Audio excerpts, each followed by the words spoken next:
अच्छा चलो, कितना भी किया तो सही। लेकिन इसका मतलब ये नहीं कि 50% ही करना है। आज लक्ष्य रखना है 150% करना। 1.5 गुना, ठीक है। और लीला बहन कर रहे हो? शीला माता कर रहे हो?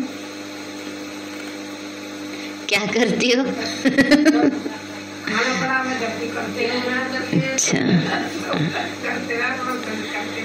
चलो, संजय भाई पूरा करा करो। पूरा तो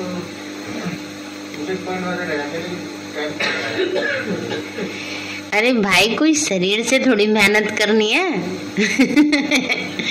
मन की बात है, मन से ही तो पुरुषार्थ करना है। ये तो बहुत ही कम से कम वाला होमवर्क है, इसको तो जरूरी करना चाहिए। प्रफुल्ल भाई क्या कर रहे हो? और हाँ, ये भी तो करना है 12 बार। मैं भी बिंदु, मेरा बाबा भी बिंदु, है ना। मैं फरिश्ता बाबा के सम्मुख, ये भी 12 बार करो। अपना टाइम टेबल बना लो भाई, नाश्ते के टाइम ये करना है, 2 बार ये, 4 बार ये, हो जाएगा सहज। नहीं कर सकते हैं, मैं तो सहज हो जाए इसलिए कह रही हूँ। दिन में बार करोगे तो स्थिति अच्छी रहेगी।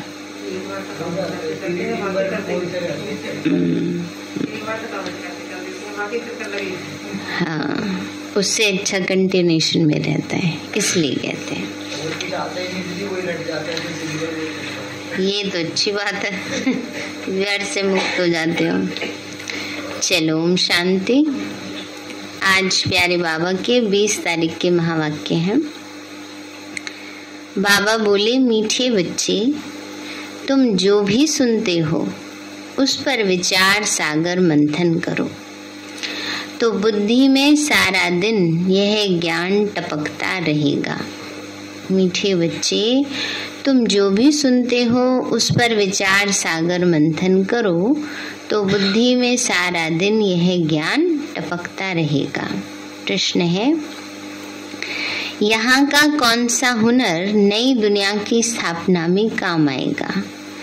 बाबा बोले, यहाँ जो साइंस का हुनर है, जिससे एरोप्लेन, मकान आदि बनाते हैं, यह संस्कार वहाँ भी साथ ले जाएंगे। भले यहाँ ज्ञान न लें, लेकिन वहाँ यह हुनर साथ जाएगा। तुम अभी सतयुग से लेकर कलयुग अंत तक की हिस्ट्री, ज्योग्राफी जानते हो। तुम्हें पता है कि इन आँखों से जो कुछ पुरानी दुनिया का देखते हैं, वह सब अभी खत्म होना है। बाबा ने कहा, बच्चे तुम जानते हो कि इस दुनिया का जो कुछ देखते हो वो सब खत्म होना है। गीत है, तूने रात गवाई सोए के और दिन गवाया खाए के। अब रात में सोए ना और दिन में खाए ना, तो करें क्या? लेकिन बाबा ने जो काम दिया है वो भी करना है। दिन में खाना भी टाइम पे खाना है, रात में सोना भी टाइम पर है, लेकिन बाबा की याद में। जो बाबा ने हमें श्रेष्ठ कर्म का ज्ञान दिया है उसको अप्लाई करते हुए। ओम शांति। बाप बैठ बच्चों को समझाते हैं, हूबहू जैसे 5000 वर्ष पहले समझाया था वैसे फिर भी समझा रहे हैं कि पुरानी दुनिया का विनाश और नई दुनिया सतयुग की स्थापना कैसे होती है। अभी है पुरानी दुनिया और नई दुनिया का संगम युग। बाप ने समझाया है नई दुनिया सतयुग से लेकर अब कलयुग अंत तक क्या क्या हो रहा है, क्या क्या सामग्री है, क्या क्या देखते हो, यज्ञ तप दान पुण्य आदि क्या करते हैं। यह जो कुछ देखने में आता है ये कुछ भी रहना नहीं है। पुरानी कोई भी चीज रहने वाली नहीं है। जैसे पुराना मकान तोड़ते हैं, उसमें तो जो मार्बल के पत्थर आदि अच्छी चीजें होती हैं वो रख देते हैं, है ना, काम की चीजें निकाल कर रख लेते हैं आगे यूज करने को, बाकी तोड़ फोड़ देते हैं। तुम बच्चे जानते हो यह सब पुराना खत्म होना है, बाकी यह जो साइंस का हुनर है वो कायम रहेगा। तुम सब जानते हो कि यह सृष्टि चक्र कैसे फिरता है, सतयुग से कलयुग अंत तक क्या क्या होता है। यह साइंस भी एक विद्या है, उसमें एरोप्लेन, बिजली आदि सब कुछ बने हैं। पहले यह नहीं था, अभी बना है। दुनिया तो चलती रहती है, भारत है अविनाशी खंड, प्रलय तो होती नहीं। यह साइंस जिससे अभी इतना सुख मिलता है, वह हुनर भी वहाँ रहता है ना, इसीलिए सब काम सहज हो जाते हैं ना, मुश्किल नहीं होता कुछ भी, क्योंकि सारा जो साइंस है वो प्योरीफाई होकर वहाँ जाएगी। सीखी हुई चीजें दूसरे जन्म में भी काम आती हैं, कुछ ना कुछ रहता है। यहाँ भी अर्थक्वेक जहाँ होती है तो फिर जल्दी से सारा ही नया बना देते हैं। आजकल ऐसे आ गए हैं साधन, फटाफट मकान बन जाते हैं। वहाँ नई दुनिया में विमान आदि बनाने वाले भी होंगे। सृष्टि तो चलती ही रहती है, यह बनाने वाले फिर आएंगे। अंतमति सोगति होगी। भले उनमें यह ज्ञान नहीं है, परंतु वह आएंगे जरूर, आकर नई नई चीजें बनाएंगे, है ना। बाबा का सेवाओं का पूरा एक विंग ही बना हुआ है, साइंटिस्ट एंड इंजीनियर्स विंग, जिसमें सारे साइंटिस्ट और इंजीनियर्स आते हैं। तो वो जो बाबा के बच्चे बन गए हैं तो वो क्या करेंगे, वहां भी जाके वही करेंगे ना। ये ख्यालात अभी तुम्हारी बुद्धि में है, यह सब खत्म हो जाएंगे, बाकी सिर्फ भारत खंड ही रहेगा। तुम वॉरियर्स हो, अपने लिए योग बल से स्वराज्य की स्थापना कर रहे हो। वहाँ सब कुछ नया होगा। तत्व भी जो तमो प्रधान है वह सतो प्रधान बन जाएंगे। तुम भी नई पवित्र दुनिया में जाने के लिए अब पवित्र बन रहे हो। तुम जानते हो हम बच्चे सीख कर बहुत होशियार हो जाएंगे, बहुत मीठे फूल बन जाएंगे। क्या बनेंगे? सभी मीठे फूल बन जाएंगे। तुम कोई को भी यह बातें सुनाते हो तो बहुत खुश होते हैं। जो जितना अच्छी रीति समझाते उन पर खुश होते हैं, कहते हैं ये समझाते तो बहुत अच्छा है। परंतु जब ओपिनियन लिखने के लिए कहते हैं तो कहते हैं विचार करेंगे। जब उनसे कहो अच्छा आपको अच्छा लगा तो लिखो यहाँ, है ना, क्योंकि सबसे जो भी वीआईपी आते हैं उनसे राय ली जाती है। जैसे वो दिखा रहे थे ना, सीडीएस विपिन रावत जी का दिखा रहे थे ना, पुरानी फाइल की फोटो, बाबा के घर गए थे तो वो भी लिख रहे थे। अब उनको समझाया गया अपनी ओपिनियन। तो बाबा ने कहा इतने में हम कैसे लिख दें। फिर ये कह देते हैं कि अभी थोड़ा ही तो समझा है ना, थोड़ा सोच समझ के फिर लिखेंगे, ऐसे बोल देते हैं। तो एक बार सुनने से बाप से योग कैसे रखें, यह सीख नहीं सकते।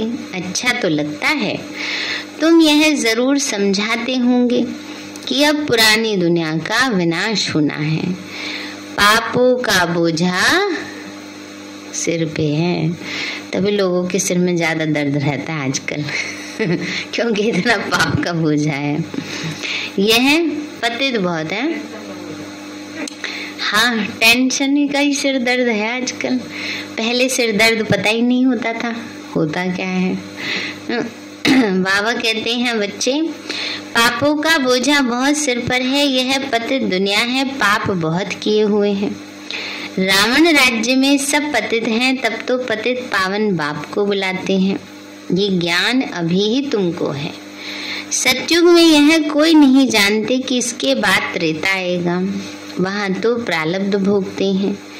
अब तुम बच्चे कितने बुद्धिमान बनते हो। जानते हो हमको रूहानी बाप पढ़ाते हैं। बाबा है वर्ल्ड ऑलमाइटी अथॉरिटी ना, सर्वशक्तिवान। वो है शास्त्रों की अथॉरिटी। उन शास्त्र पढ़ने वालों को ऑलमाइटी नहीं कहा जाता, सर्वशक्तिवान नहीं कहेंगे ना शास्त्र पढ़ने वालों को। बाबा कहते हैं बच्चे यह सब भक्ति मार्ग के शास्त्र हैं। बाकी यह जो बाबा तुमको पढ़ा रहे हैं ये है नई दुनिया के लिए नई बातें। तो तुम बच्चों को बहुत खुशी होनी चाहिए। बुद्धि में सारा दिन यह ज्ञान टपकता रहे, नहीं टपकना माना याद आता रहे, बार बार याद आता रहे। आज बाबा ने कहा, आज बाबा ने कहा। स्टूडेंट जो पढ़ते हैं उनको फिर रिवाइज भी करते हैं, जिसको ही विचार सागर मंथन कहा जाता है। कल एक मेरे मन में संकल्प आया। कई बार कई बाबा के बच्चे कह देते हैं दीदी बोलने से क्या होगा, अनुभव करने से ना। बात तो सही है, अनुभव जो हम अभ्यास दिया हुआ है, मैं भी बिंदु बाबा भी बिंदु, तो अनुभव के साथ करेंगे तो पूरे नंबर हैं ही। पर दुनिया में भी प्रैक्टिकल के पूरे नंबर तो होते ही हैं, पर थ्योरी में भी नंबर मिलते हैं ना। अगर कभी कभी ऐसा होता है कि सिर्फ रट करके जो लिख दिया जाता है उसके भी नंबर मिलते हैं। इसी तरह से कभी कभी ऐसा होता है कि अनुभव नहीं हो रहा, मन बुद्धि इधर उधर भटक रहा है, तो रटे हुए में भी कुछ ना कुछ नंबर तो मिल ही जाएंगे। थ्योरी हो गई ना वो भी एक। तो इसलिए कभी भी ये सोचकर अभ्यास नहीं छोड़ना चाहिए कि अनुभव तो हो नहीं रहा, क्या योग लगाएं, कल कर लेंगे ना। नहीं, अपना अभ्यास करना नहीं छोड़ना चाहिए ना। तो इसलिए बाबा कहते हैं बच्चे अगर कुछ भी और याद नहीं आता तो मुरली के पॉइंट्स रिवाइज करो ना।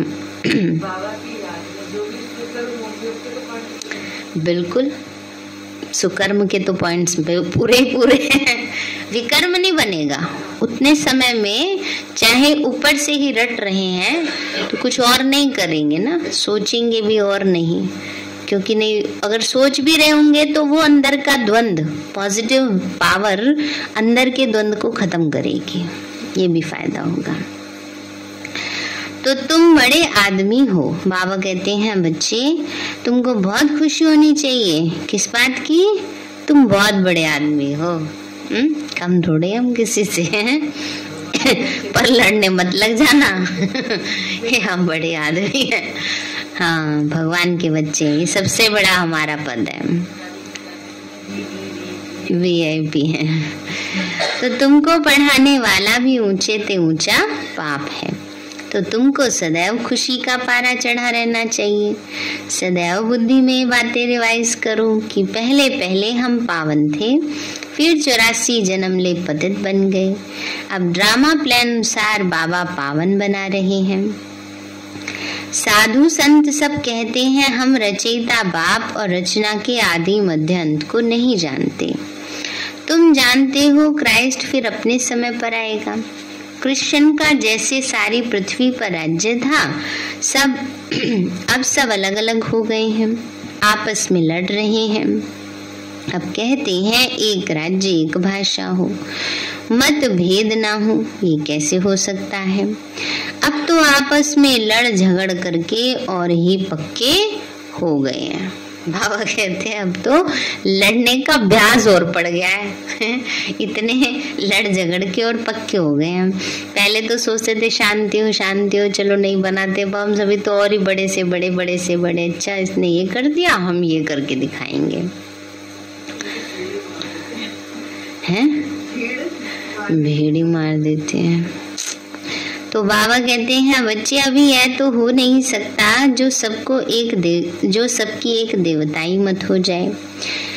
भले कहते हैं राम राज्य चाहिए, परंतु समझते कुछ भी नहीं। तुमको भी पहले कुछ पता नहीं था, अभी तुम ब्राह्मण बने हो। तुम जानते हो हमारा युग ही अलग है। इस संगम युग पर ब्रह्मा मुख वंशावली ब्राह्मण धर्म की स्थापना होती है। तो तुम ब्राह्मण हो, राज ऋषि, तुम पवित्र भी हो और शिव बाबा से राज्य भी प्राप्त करते हो। वह योग रखते हैं ब्रह्म से, एक बाप से नहीं रखते। कोई किससे रखते, कोई किससे, माना किसी योग रखना माना किसी की किसी में बुद्धि लगी है, किसी की किसी में। कोई किसी का पुजारी तो कोई किसी का। यह किसी को भी पता नहीं कि ऊंचे ते ऊंचा कौन है। इसीलिए बाप ने कहा है ये सब है आसुरी संप्रदाय, तुच्छ बुद्धि, रावण के मुरीद।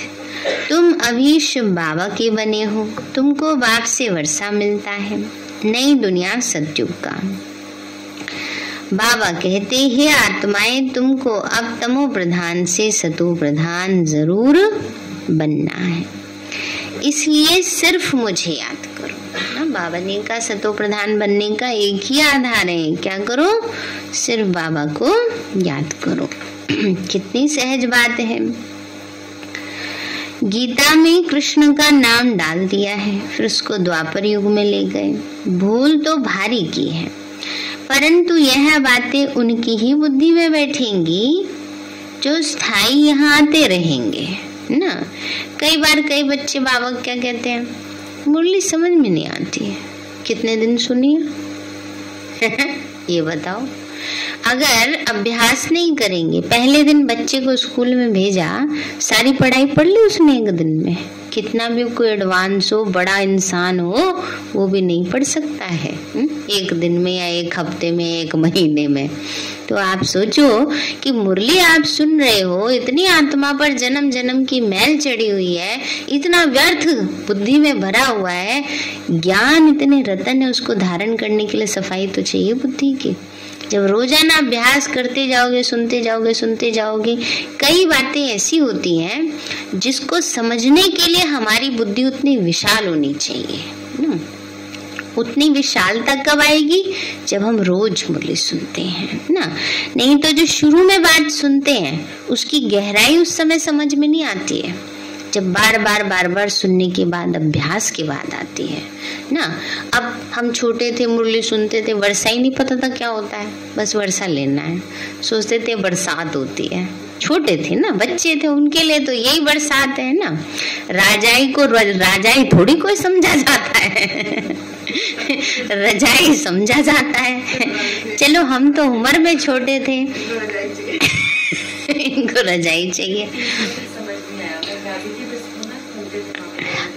हाँ, रट के चले आते। तो इसीलिए जैसे बचपन में भी क्या हुआ, सबको आई रटाया गया ना, अब समझ में आता उनका सब बातों का मतलब। मैथमेटिक्स में सब रटाया ही गया, ये फॉर्मूला ऐसे, ये फॉर्मूला ऐसे है, रट रट के पास हो जाओ लेकिन अब समझ में आता है ना। ऐसी ही उतनी बुद्धि गैलप करनी चाहिए है ना। तो वो ये नहीं है कि एक दिन पढ़ाई समझ में नहीं आए छोड़ दोगे तो कैसे बुद्धि गैलप करेगी, इसलिए अभ्यास जरूरी है। हाँ, क्योंकि ये अच्छी चीज का संस्कार बन गया है ना। जैसे जिसको रोज नहाने का संस्कार होता है, एक दिन भी ना नहाए तो कैसा लगता है, और कोई तो नहाते ही नहीं है कई दिनों तक, उन्हें कुछ नहीं पता चलता। तो ऐसे ही ज्ञान स्नान का जिसका संस्कार है ना, और उसमें भी हमको तो ये लगता है कि जैसे पहले तो 6 बारी मुरली हो जाती थी, अभी तो 2-3 बारी हो रही है ना, तो भी कम लग रहा है ना कि कम ही हो रही है अभी, और इतनी बारी होनी चाहिए ना। तो अच्छी बात का जो संस्कार पड़ जाता है तो वो भी एक अच्छा है, अच्छी बात है। तो इसलिए बाबा कहते हैं बच्चे, तो ये नहीं कि बाबा ने कहा भूले तो भारी की हैं, परंतु ये बातें उनकी ही बुद्धि में बैठेंगी जो स्थायी यहाँ आते रहेंगे। मेले में आते तो ढेर हैं, उसमें से देखो सैपलिंग कैसे लगता है। अनेक धर्म वाले आते हैं, उसमें भी जास्ती हिंदू धर्म वाले आते हैं जो देवी देवताओं के पुजारी होंगे। आप ही पूज्य, आप ही पुजारी, इसका भी अर्थ समझाना पड़ता है। मेले प्रदर्शनी में इतना अधिक समझा नहीं सकते। कोई तो 4-5 मास आते हैं, समझते हैं, कोई थोड़ा अच्छी रीति समझते हैं। तुम जितने जास्ती प्रदर्शनी मेले आदि करेंगे उतने बहुत आएंगे, समझेंगे ज्ञान बड़ा अच्छा है, जाके समझें। सेंटर पर इतने चित्र नहीं होते, प्रदर्शनी में बहुत चित्र हैं। तुम समझाते हो तो अच्छा भी उन्हों को लगता है, परंतु बाहर जाने से माया का वायुमंडल है, अपने धंधे धोरी में लग जाते हैं। अब ये पुरानी दुनिया खत्म हो, नई बनेगी और बाबा हमारे लिए स्वर्ग की बादशाही स्थापन कर रहे हैं। नई दुनिया में हम जाकर नए महल बनाएंगे, ऐसे नहीं नीचे से महल निकल आएंगे, है ना, और फिर नीचे से निकले हुए महलों में हम क्यों रहे, नयों में रहेंगे। तो बाबा हमारे लिए नई नई दुनिया बनाएगा। तो बाबा कहते हैं पहली मुख्य यह बात निश्चय करनी है, वह हमारा बाप भी है, टीचर भी है। मनुष्य सृष्टि का बीज रूप है, उसमें सारी नॉलेज है, तब तो महिमा गाते हैं, ज्ञान का सागर है। वह बीज जड़ होता है, वो तो बोल ना सके, यह तो चैतन्य है। बाप ने तुमको सारी नॉलेज दी है, औरों को भी अच्छी रीति समझानी है। मेले व प्रदर्शनी में तो ढेर आते हैं, निकलते कोटों में कोई ही है। 7-8 दिन आकर फिर गुम हो जाते हैं। ऐसे करते करते कोई ना कोई निकल आएंगे। समय थोड़ा है, विनाश सामने खड़ा है। कर्मातीत अवस्था को पाना है जरूर, तो पतित से पावन होने के लिए याद बहुत जरूरी है, अपनी संभाल करनी है। मुझे सतो प्रधान बनना है, ये चिंता लगी रहे, क्योंकि सिर पर जन्म जन्मांतर के पापों का बोझा है। रावण राज्य होने से सीढ़ी उतरते ही आए हो, अब योग बल से चढ़ना है। रात दिन यही फिक्रात रहे कि मुझे सतो प्रधान बनना है, और सृष्टि चक्र की नॉलेज भी बुद्धि में चाहिए। स्कूल में भी ये रहता है कि हम फलानी सब्जेक्ट में पास हो जाएं। इसमें मुख्य सब्जेक्ट है याद की, सृष्टि के आदि मध्य अंत का भी ज्ञान चाहिए। तुम्हारी बुद्धि में सारा सीढ़ी का ज्ञान है कि अब हम बाबा की याद से सतयुगी सूर्यवंशी घराने की सीढ़ी चढ़ते हैं, है ना, बुद्धि में आ गया ना। क्या कर रहे हैं, सतयुगी सूर्यवंशी घराने की सीढ़ी चढ़ रहे हैं। सीढ़ी एंट्री तो मिल गई, रजिस्ट्रेशन हो गया सतयुग में। अब बाबा कहते धीरे धीरे सीढ़ी भी चढ़ते जाओ। कितनी सीढ़ी है, 8 सीढ़ी है ना।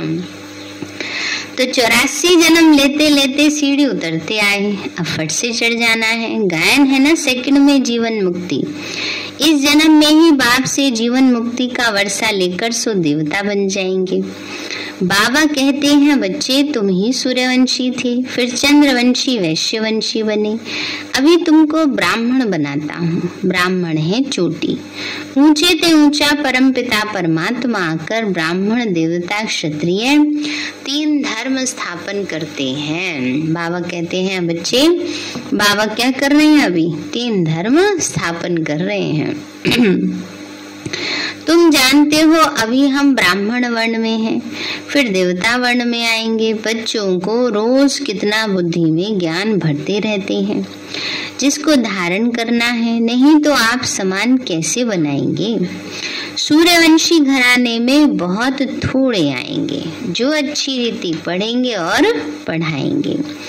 इस समय तुम्हारी गतमत दुनिया से बिल्कुल न्यारी है, जैसी ईश्वर की मत न्यारी है। तुम्हारे सिवाय कोई भी बाप से योग लगाते नहीं, प्रदर्शनी में आते हैं फिर चले जाते हैं, वो बन जाते हैं प्रजा। बाकी जो अच्छी रीति पढ़ेंगे पढ़ाएंगे वो अच्छा पद पा सकते हैं। फिर तुम्हारी ये मिशनरी भी जोर भरती जाएगी, बहुतों को कशिश होगी, आते रहेंगे। नई बात को फैलने में समय तो लगता है। चित्र भी फट से बहुत बन जाएंगे, दिन प्रतिदिन मनुष्य भी वृद्धि को पाते जाएंगे। तुम जानते हो ये जो बॉम्ब आदि की लड़ाई लगेगी फिर क्या हाल होगा। दिन प्रतिदिन दुख अपार होता जाएगा। बाबा ने कहा दिन प्रतिदिन क्या होगा, दुख अपार हो जाएगा। आखिरीन ये दुख की दुनिया खत्म होगी, टोटल विनाश नहीं होगा। कोई ये सोचे कि एकदम जलमयी हो जाएगी सृष्टि, ऐसा नहीं होता कभी भी। पावनी का टोटल विनाश नहीं होता। शास्त्रों में गायन है ये भारत अविनाशी खंड है। तुम जानते हो हमारा यादगार हूबहू आबू में है, उस पर समझाना चाहिए। वो है जड़ यादगार, यहाँ प्रैक्टिकल स्थापना हो रही है। राजयोग सीख रहे हो बैकुंठ के लिए। दिलवाड़ा मंदिर कितना अच्छा बना हुआ है, हम भी यहाँ आकर बैठे हैं, पहले से ही हमारा यादगार बना हुआ है। तुम स्वर्ग की राजाई पाने के लिए ही यहाँ बैठे हो ना। पावनी का पहले से ही, क्योंकि वो तो पुराना मंदिर है ना, तो बावनी का बच्ची हमारा ही यादगार है ना। वही एक मंदिर है जिसमें आंखें खुली तपस्वी रूप दिखाया है। तो बाबा हम बच्चों को भी यही कहते हैं, खुली आंखों से हम तपस्या करते हैं। बाबा ने कहा, बच्चे कहते हैं बाबा हम आपसे राज्य लेकर ही छोड़ेंगे, ऐसे नहीं छोड़ने वाले, पक्का? कम नहीं रखना है। सुन रहे हैं सभी? बाबा ने क्या कहा, क्या निश्चय होना चाहिए? बाबा हम आपसे राज्य लेकर ही छोड़ेंगे, ऐसे नहीं छोड़ने वाले। बाबा कहते हैं बच्चे जो अच्छी तरह सारा दिन सिमरन करते और कराते रहेंगे, बाबा कराते होंगे, खुशी भी उन्हों को रहेगी। स्टूडेंट खुद समझते हैं हम पास होंगे व नहीं। लाखों करोड़ों में से स्कॉलरशिप कितने थोड़ों को मिलती है। मुख्य है 8 सोने के, फिर 108 चांदी के, फिर बाकी 16,000 तांबे के। जैसे देखो पोप मेडल्स देते थे, तो सबको सोने का थोड़े ही देंगे, कोई को सोने का, कोई को चांदी का। माला भी ऐसी बनती है। तुम चाहते हो गोल्डन प्राइज लेवे, चांदी की लेने से चंद्रवंशी में आ जाएंगे।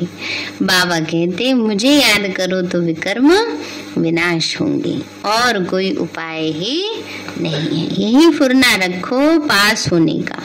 लड़ाई का थोड़ा जास्ती हंगामा होगा, फिर जोर से पुरुषार्थ करने लग पड़ेंगे। इम्तिहान के टाइम स्टूडेंट भी गैलअप करने पुरुषार्थ में लग जाते हैं।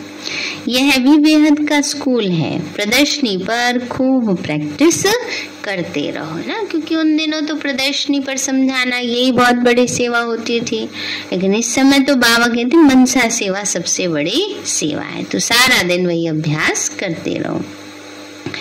प्रोजेक्टर से इतने प्रभावित नहीं होते जितना प्रदर्शनी को देखकर वंडर खाते हैं। अच्छा मीठे मीठे सिक्के लदे बच्चों प्रति माता पिता, रूहानी बाप की रूहानी बच्चों को नमस्ते। रूहानी हम बच्चों की रूहानी माता पिता से नमस्ते। बाबा नमस्ते। धारणा के लिए मुख्य सार है, पुरानी दुनिया का विनाश हो उसके पहले अपनी कर्मातीत अवस्था बनानी है। याद में रहे सतो प्रधान बनना है। दूसरा है सदा यही खुशी रहे कि हमको पढ़ाने वाला स्वयं ऊंचे ते ऊंचा बाप है। बावनी का याद रहे कि हमें पढ़ाने वाला कौन है, ऊंचे ते ऊंचा बाप है। कोई बहुत बड़े ऑक्सफोर्ड यूनिवर्सिटी में कोई पढ़ता हो ना, उसको बड़ा नशा रहता है? और बाबा कहते हैं हम किस यूनिवर्सिटी में पढ़ते हैं, उसका नशा नहीं है। बाबा ने कहा सुनकर विचार, बाबा ने कहा पढ़ाई अच्छी रीति पढ़नी और पढ़ानी है, सुनकर विचार सागर मंथन करना है। वरदान दिया बाबा ने, निर्विकारी व फरिश्ते स्वरूप की स्थिति का अनुभव करने वाले आत्माभिमानी भव। निर्विकारी व फरिश्ते स्वरूप की स्थिति का अनुभव करने वाले आत्माभिमानी भव। बाबा बोले जो बच्चे आत्माभिमानी बनते हैं वो सहज ही निर्विकारी बन जाते हैं। आत्माभिमानी स्थिति द्वारा मनसा में भी निर्विकारीपन की स्टेज का अनुभव होता है। ऐसे निर्विकारी जिन्हें किसी भी प्रकार की इम्प्योरिटी व 5 तत्वों की आकर्षण भी आकर्षित नहीं करती है ना। बाबा ने का इतना निर्विकारी बनना है कि किसी भी चीज के प्रभाव में ना आए, वही फरिश्ता कहलाते हैं। इसके लिए साकार में रहते हुए अपने निराकारी आत्माभिमानी स्थिति में स्थित रहो ना। बाबा ने का किस में स्थित रहना है? आत्माभिमानी स्थिति में स्थित रहो।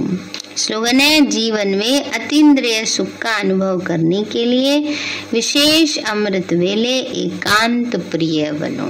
बनते हैं ना सभी, सवेरे सवेरे अमृत वेले बाबा के याद में बैठते हैं।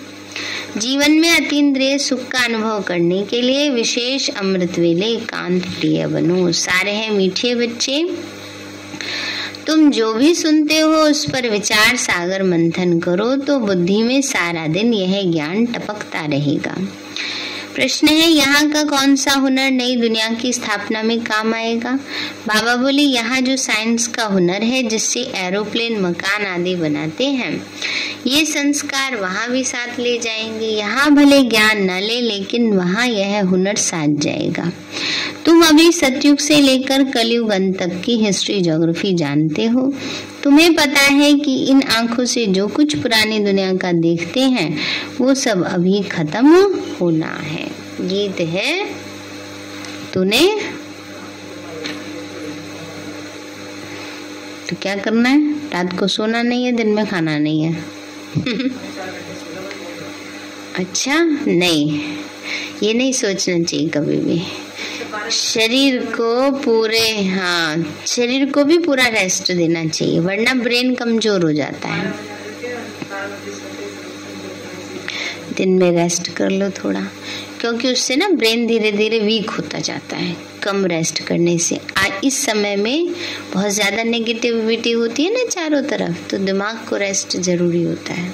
तो कोई ये भी ना सोचे कोई बात नहीं सोएंगे, बाबा को याद करते रहेंगे।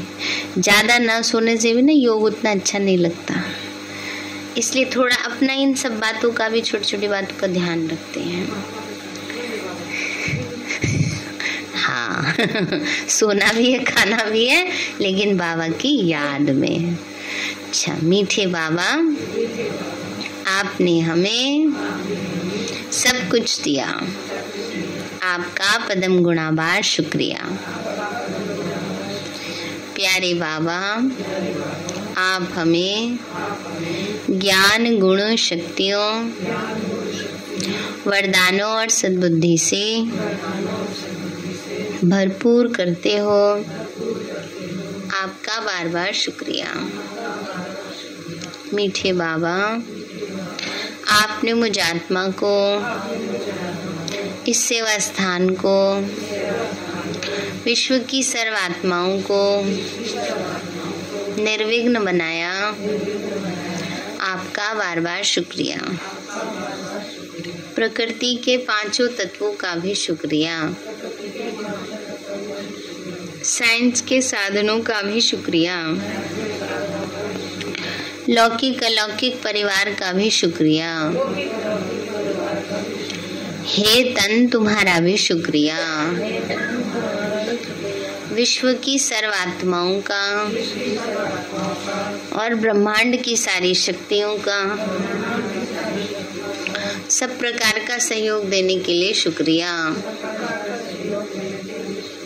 मीठे बाबा, मुझ आत्मा ने जाने अनजाने में जिन भी आत्माओं को मनसा वाचा कर्मणा दुख दिया है, मैं उन सभी से क्षमा चाहती हूँ।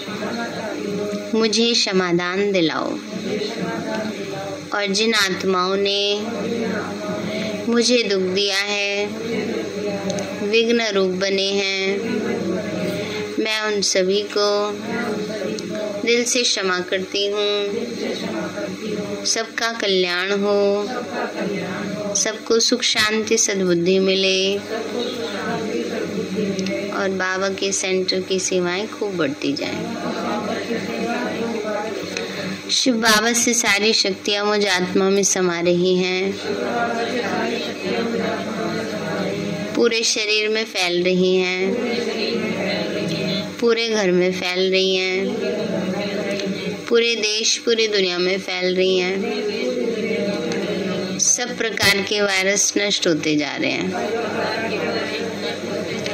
मैं आत्मा परम धाम में चमकती हुई मणि हूँ। सतयुग में पावन देवताई शरीर में पहले नंबर जन्म में रॉयल फैमिली में हूँ। मैं अष्टभुजाधारी देवी दुर्गा हूँ। विघ्न विनाशक गणेश हूँ। मैं बाबा की छत्र छाया में पलने वाली सर्वश्रेष्ठ ब्राह्मण आत्मा हूँ। मैं फरिश्ता हूँ।